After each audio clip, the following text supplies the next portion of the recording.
Are you going to mute us remotely or should Cam? What do you prefer? Hey, Cam. Uh-oh, I can't hear. You guys hear me? Now. Yeah. Yes, Please, now. please only unmute yourself when you're asking a question. Otherwise, mute your mic, please. I'll pretend I didn't hear that. You usually do. Hi, Cam. Hi, Susan. Hey, Cam.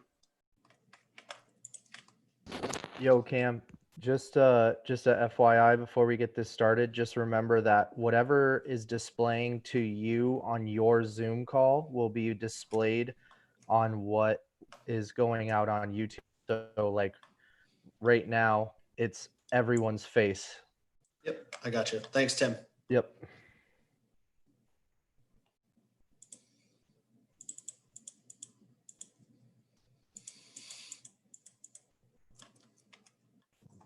Hey, one question, Cam. Where do I have the raise your hand thing? I'll call on you, Tom. Okay. I've only been doing this for 6 months and I still don't know where it is. So. I'll call on everyone. Okay. Anyone over 60, we get special privileges. No. For the record, Tom, you got to hit participants and it's there. All right, everyone.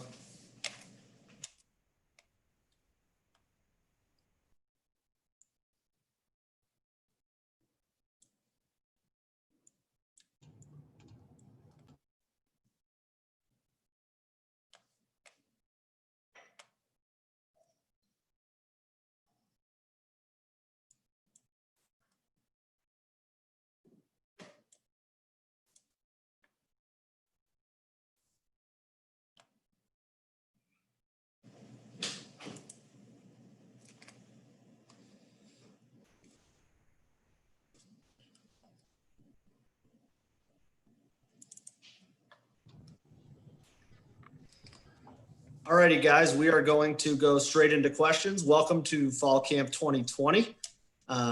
We have Coach Diaz here.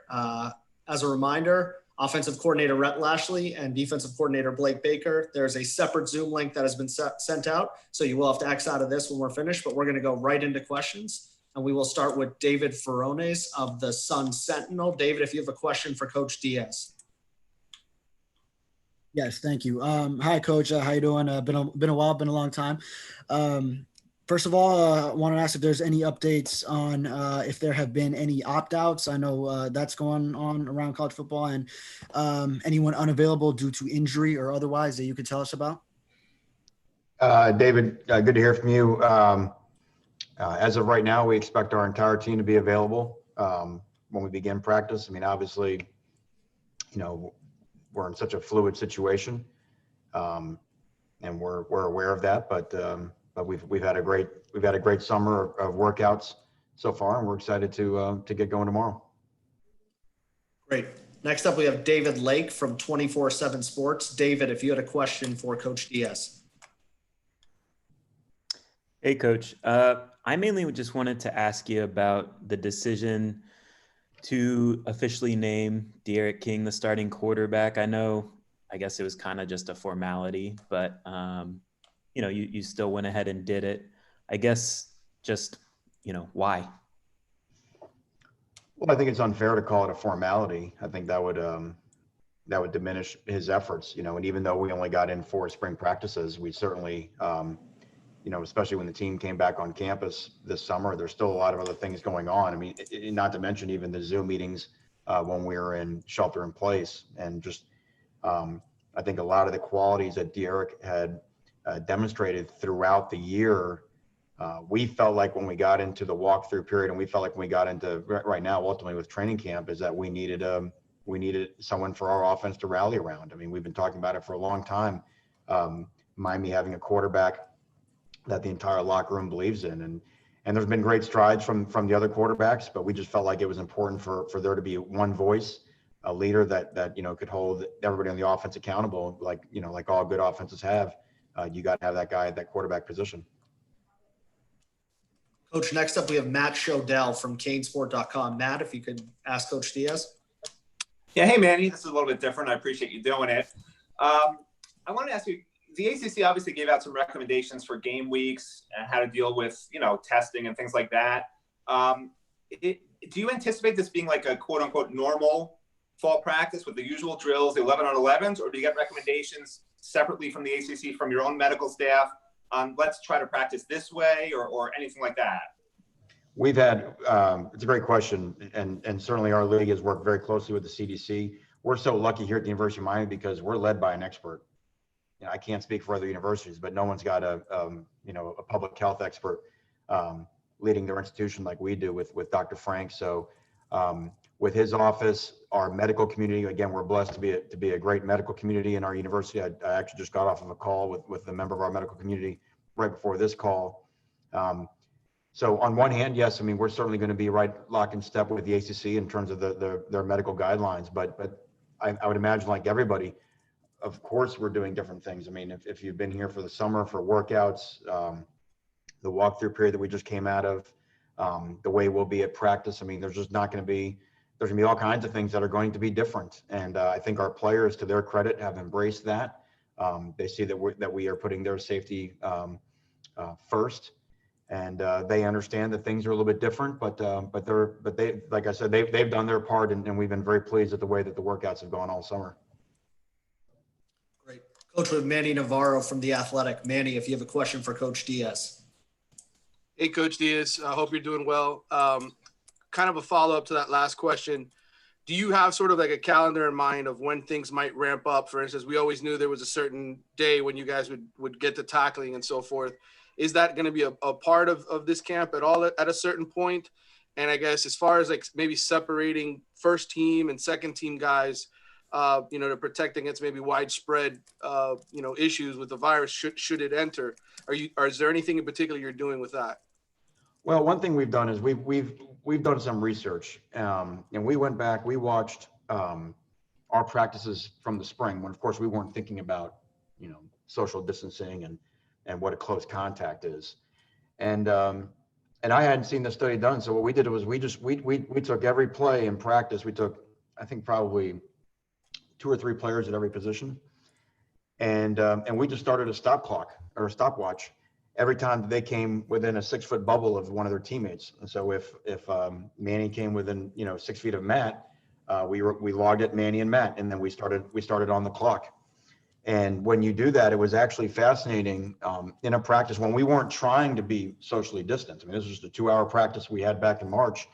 Number one, how few players a football player actually comes in close contact with during the course of a 2-hour practice. I think there's at times a mentality that, every play sort of ends with a 22-man pile.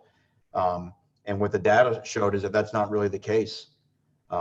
As you would expect, your lineman would have the greatest close contacts. But if you just, I don't know if you wanted to guess right now in a 2-hour practice, I think we had 1 pair of an offensive and defensive lineman that came in contact with each other for right at 4 minutes. Most of their number 1 contact was in the 2-minute period. And when you got to our skill guys, we had starting wide receivers that weren't in close contact for 20, 30 seconds. When you think about a football play lasting 4 to 6 seconds, right? And then how many plays do you get in the course of a practice? I'm talking about offense versus defense. The answer might be somewhere in the low 30s. Do the math. It's not a great number. Now, obviously that contact is different than, walking down the street and passing somebody. But so I think when you really take a look at in terms of how many players actually would would come into contact with other players, I think you can sort of plan your practices accordingly.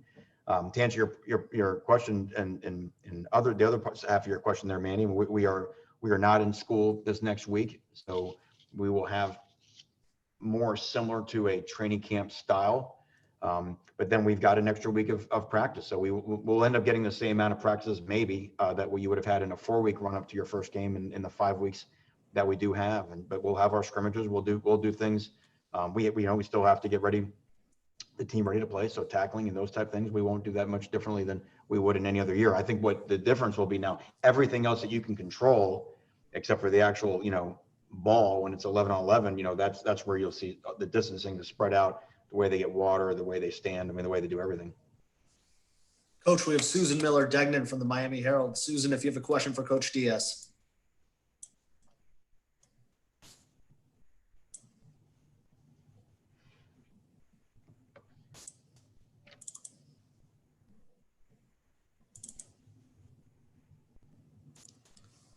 All right, we're going to come back to Susan. We'll go to David Hale of ESPN. David, if you had a question for Coach Diaz. Hey, Manny, thanks for doing this. I guess you probably touched on this a little bit, but certainly Miami, the greater Miami area has been one of the hot spots in terms of numbers over the last couple of weeks, few months.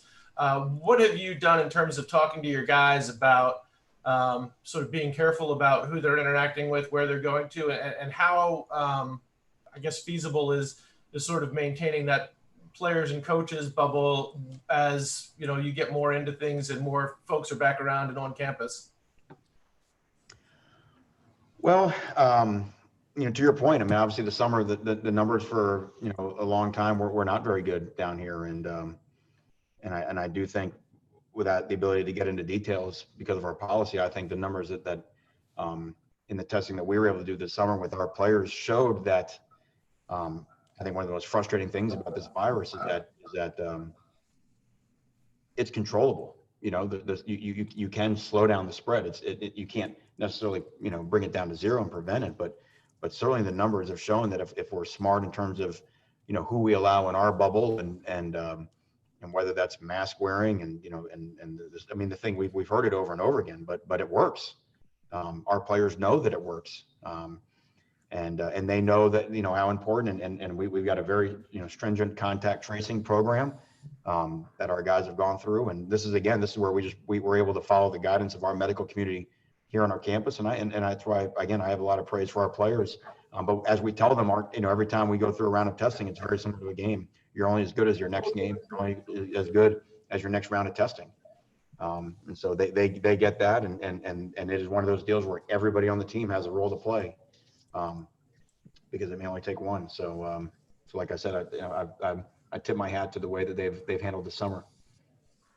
Coach, we're going to go back to Susan Miller-Degnan of the Miami Herald. Susan, you have a question for Coach Diaz. Coach, sorry, I'm not great at Zoom yet.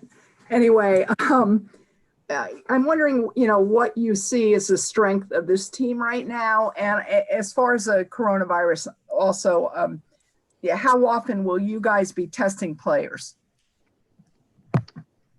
The strength of the team, it's too early to say right now. I mean, you know, like, you know, as you know, obviously we missed half of, you know, 2/3 of spring practice. And, you know, I don't know that there's any segment on our football team walking around saying, hey, we're a strength of the team. You know, I mean, we've got a team that is ready to compete, that realizes that they need to earn everything and work for everything. And I will say the attitude of the guys all summer long has been really good, but that's what you would expect a coach to say at 130 schools right now. The second part of your question was, I was just wondering how often the UM will be testing players. Oh yeah, so we'll be right in line with the ACC. So again, once we get to competition, we'll be testing every week before competition, 72 hours before the game. Okay. Awesome. Coach, we're going to go to Matt Baker of the Tampa Bay Times. Matt, if you have a question for Coach Diaz. Hey, Manny, you said a couple minutes ago that there are definitely some things that you are going to be doing differently practice-wise. Can you give another example or two, just so I understand what you're saying? I mean, the simplest, I mean, just the way the team stretches, the way you stand when you're not in, you know, when you're not in a drill, how you get your water, you know, I mean, having your personalized, you know, water bottle. There are drills that we've eliminated. There are things that we would have done in the past that, again, would have just, you know, put a, you know, that have put people in, you know, in close contact that we're just simply not going to do. So, you know, that's just all part of it. What's a drill you've eliminated, if you don't mind? Well, like, for example, we won't be doing our big cane drill, you know, this camp, you know what I mean, where we'd sort of circle the team up and two guys kind of go in a one-on-one type blocking drill. It's just, there's not a place for that, at least here in 2020. Awesome. Coach, we have Tom D'Angelo of the Palm Beach Post. Tom, if you have a question for Coach Diaz.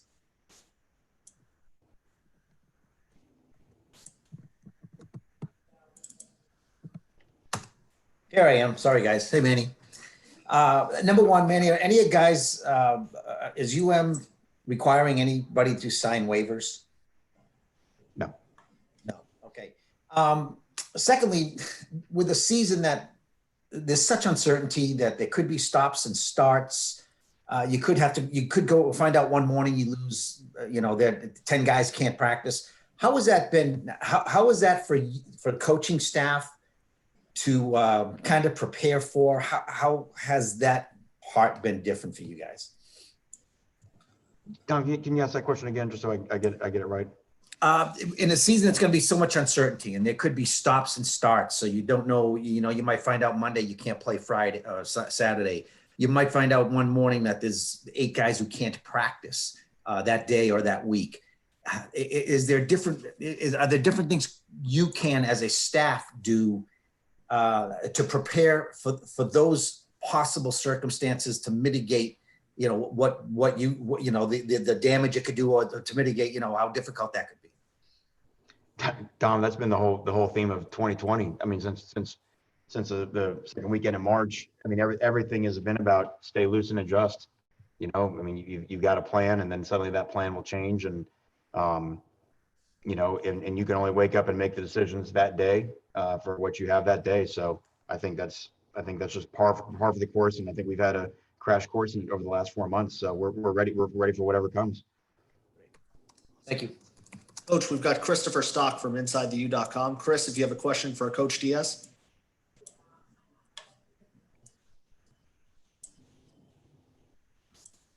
Hey, Coach, I was curious if there's anything that stands out to you for summer camp with your workouts from the team, any impressions you have with either players or team, just how things went the last, few weeks here.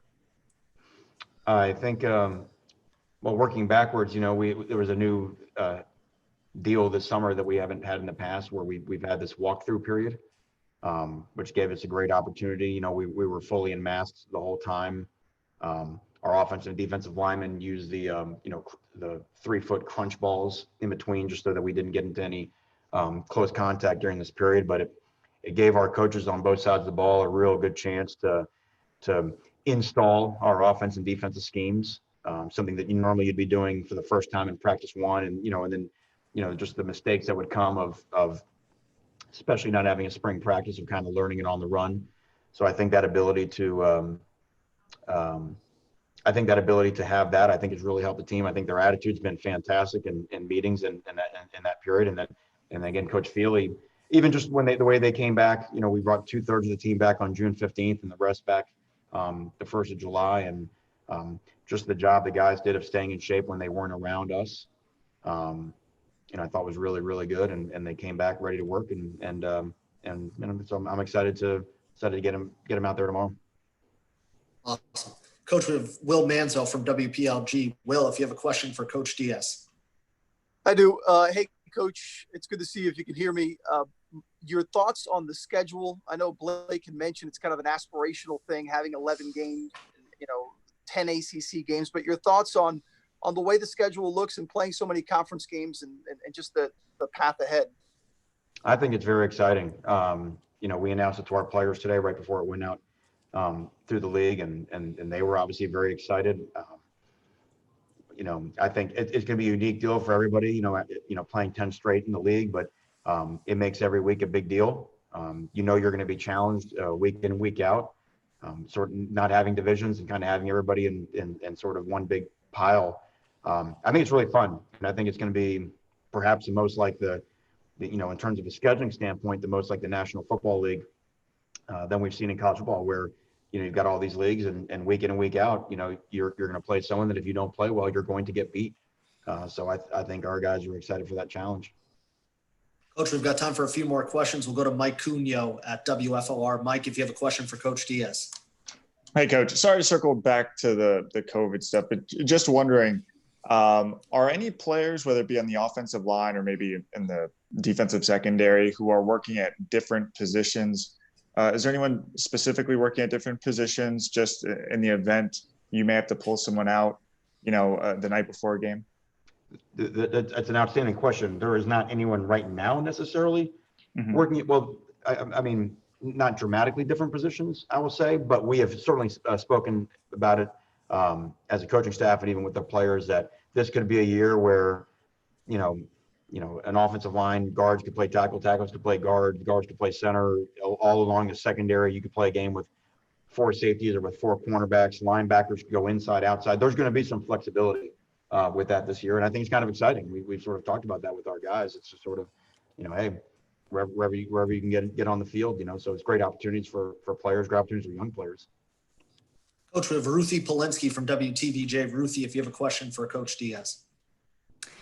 Hey, Coach, thanks for doing this. Kind of a generic question, but I'm just curious if you could describe the attitude, the energy. How are guys feeling just coming into camp tomorrow? Is there a little bit of uncertainty, or is it kind of just, business as usual? We're pumped to be back.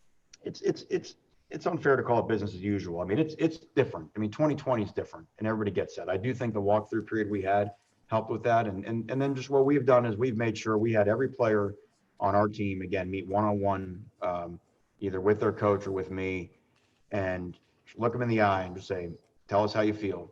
Tell us what your concerns are, or do you feel good about playing? What can we do to ensure that you're most comfortable? And so I think just talking to those guys eye to eye and face to face and getting all that, I think has really helped.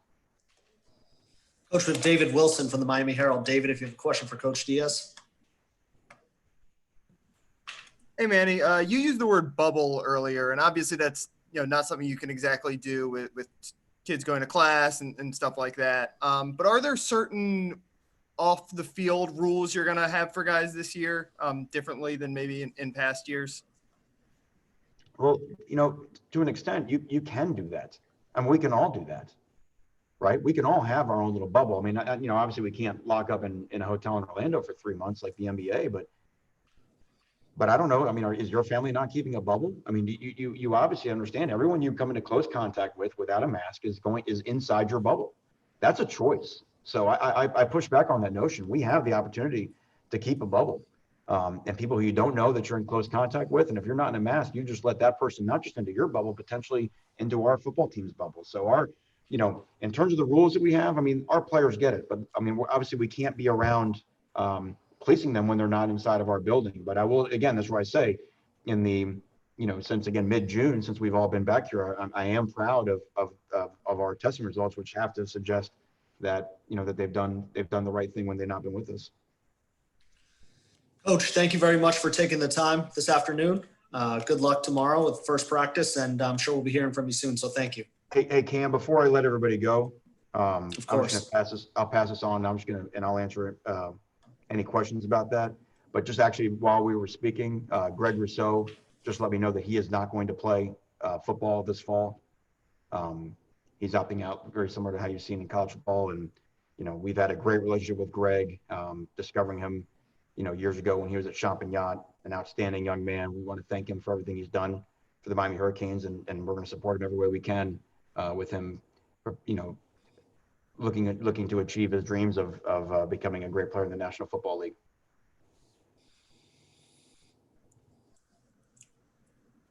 The first person. David Furones, I saw your hand up. David, if you have a question for Coach Diaz. Okay, yes. So he just told you just now. What's your first reaction? Obviously, a key player, and a position where you're still pretty strong, but just your initial reaction. Like I said, my reaction is for Greg personally. Whatever's as a coach, we're for these young men. I mean, we're advocates for them, and so. We want what's best for him, and if this is where he's chosen, then we will support him in that. The team, like I said, our guys, it'll be next man up, and our guys will be excited to play, and I'm sure they'll be supportive of Greg in his decision as well. Great, Coach Diaz, thank you very much for taking the time today. We really appreciate it, and good luck tomorrow with the first day of practice. Okay, you guys have a great day. Thanks, Manny. As a reminder to everyone here, we'll be starting Rhett Lashley Zoom momentarily, so please hop on ASAP. Thank you.